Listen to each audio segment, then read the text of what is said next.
জয় ঠাকুর। শ্রী শ্রী রামকৃষ্ণ পুঁথি দ্বিতীয় খণ্ডের অন্তর্গত তীর্থ পর্যটন এই অধ্যায় থেকে আজ আমরা একটানা 17তম দিন পাঠ করছি। আজ পাঠ করছি পর্ব 248, পৃষ্ঠা সংখ্যা 151।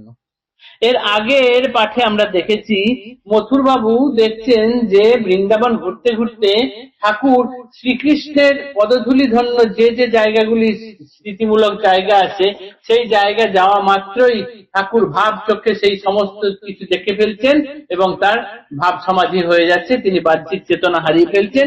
কোথায় পড়ে যাবেন, কোথায় কি করবেন, কিছুতেই তার বাহ্যিক চেতনা আসে না।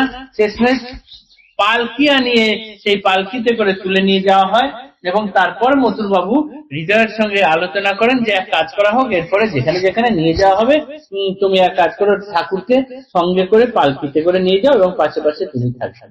এই কথা বলা হলো, হৃদয় মেনে নিলেন। ঠাকুরকে যখন এই কথা জানানো হলো তিনি কি বললেন সেটাই আজকে আমরা পাঠ করব। নরজানে যেতে ইচ্ছা না হয় প্রভুর, হৃদয়ে বলেন কথা ভকত মথুর। যদি নাহি জানে সঙ্গে তুমি রবে, বাহকেরা লয়ে যান পাছু পাছু যাবে। সঙ্গেতে হৃদয় সহ কত লোকজন চলিলেন দর্শনে গিরি গোবর্ধন। গোবর্ধন নাম শুনে হৃদয়ে যাহার উথলিয়া হয়ে হয় আকুল পাথার। সেই লীলাস্থল গিরি চাক্ষুষ দর্শনে কি ব্যাপার হবে হৃদু ভাবে মনে মনে। দেখা মাত্র লীলাস্থল মনোহর গিরি, খেলা করে নানা ধারে ময়ূর ময়ূরী। ভাবের আবেগ অঙ্গে তুলিল তুফান, শ্রীঅঙ্গ হইল মহাবলেরও আধান। কাহারও না হয় শক্তি রাখিতে ধরিয়া, লম্ফদানে গোবর্ধনে উঠিলেন গিয়া। পাণ্ডাগণ শ্রীপ্রভুর পাছু পাছু ধায়, অনেক যতনে তবে নিচেতে নামায়। গোটা দিন একই রকমে যায় কেটে, বিবিধ উপায় হইল নেশা নাহি ছুটে। শ্রীবঙ্কু বিহারী মূর্তি দর্শন পরে, কৃষ্ণের অধিক শক্তি ইহারও ভিতরে। দেখা মাত্র হইলেন শ্রীপ্রভু অস্থির, মহাভাব অবস্থাগত সমাধি গভীর। সহজে নাহিক ছুটে ভাব শ্রীপ্রভুর, নরজানে কুঞ্জে ফিরে আনিল মথুর। কৃষ্ণের মূর্তি যত আছে ব্রজধামে, মথুরে বলেন সবে ভোগ দেহ কিনে। যেখানে দেখেন যাহা সমাধিস্থ তথা, মূর্খ আমি কিবা কব ব্রজেরও বারতা। ভক্ত ভাবে কুঞ্জে কুঞ্জে বেরিয়া বেড়ান, লইয়া গৌরিয়া ভেক প্রভু ভগবান। কি সুন্দর মনোহর অঙ্গে ভেক ধরে, মাধু করি করিলেন দুয়ারে দুয়ারে। ভাগ্নের হৃদয়ের কাছে শুনেছেন ঠাকুর যে এবারে তোমাকে পালকিতে চেপে চেপেই গোটা বৃন্দাবন ঘুরতে হবে। শোনা মাত্রই ঠাকুর অরাজি হলেন।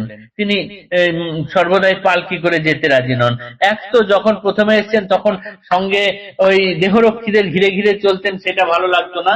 মথুর বাবুকে তারা ঘিরে চলুক, ঠাকুর নিজে একটু নিভৃতে স্বাধীনভাবেই যাচ্ছিলেন। কিন্তু এখন আবার সর্বদাই পালকি করে যাওয়া এটা ঠাকুরের পছন্দ নয়, তিনি পালকি করে যেতে রাজি হলেন না। এইটা আবার হৃদয় গিয়ে মথুর বাবুকে বললেন। মথুর বাবু বললেন সে যদি রাজি না হয় তাহলে সঙ্গে হেঁটেই চলুন, কিন্তু আপনি পালকি সঙ্গে রাখুন, যখনই কোন রকম অসুবিধা হবে দরকার পড়লে যেন পালকিতে তোলা যায়।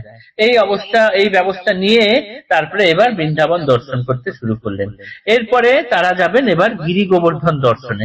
গিরি গোবর্ধন দর্শনে যাওয়ার আগে হৃদয় মনে মনে ভাবছে যে যেখানে শ্রীকৃষ্ণের এই রকম বল হয় যে অঙ্গুলি দিয়ে পাহাড় তুলে রাখেন, সেই গিরি চাক্ষুষ করলে আমার মামা প্রভুর তার কি অবস্থা হবে, আমি সেটাই ভেবে অস্থির হয়ে যাচ্ছি। এই ভয় তার মনে মনে ছিল, ভাবছিলেন কি হয় কি হয়। কিন্তু দেখা গেল যে সেইখানে যাওয়ার আগে নানান ময়ূর ময়ূরী খেলা করছে, খুব মনোরম প্রাকৃতিক পরিবেশ। কিন্তু ওর কাছাকাছি যেতেই ঠাকুরের শরীরে তুফান, যেন ভাব আবেগের তুফান উঠে গেল। সেই শ্রীঅঙ্গে মহাবলের সঞ্চয় হয়ে গেল। কারো ক্ষমতা নেই ঠাকুরকে আর ধরে রাখে। লাফ দিয়ে তিনি গিরি গোবর্ধনে উঠতে শুরু করলেন। সে তার সঙ্গে যত পাণ্ডাগণ ছিল, পাণ্ডাগণ ঠাকুরের পিছন পিছন ছুটছেন, তারা কেউ ঠাকুরকে ধরতে পারছেন না। তিনি একদম আগিয়ে পাহাড়ে চড়ছেন গিয়ে। অনেক কষ্টের শেষে ঠাকুরকে ধরে তবে নিচে নামানো যায়, কিন্তু সারা দিন সেই অসীম শক্তি শরীরে নিয়ে নানান কার্য করে বেড়ান, এরকম কিছুতেই তার আর ভাবের স্বাভাবিক অবস্থায় ফিরে আসে না। এরপর বঙ্কু বিহারী বাঁকা বিহারী মূর্তি দর্শন করেছেন, সেই দেখা মাত্র ঠাকুর অস্থির হয়ে গেছেন, তার ভাব কিছুতেই আর স্বাভাবিক হচ্ছে না। এইরকম অবস্থা দেখতে দেখতে আর বেশি কোথাও নিয়ে যাবে না ভেবে মথুর বাবু কি করলেন, আবার পালকিতে চাপিয়ে তাকে ঘরে ফিরিয়ে আনলেন। এইরকম রোজকার রোজ ঘটনা হতেই থাকে।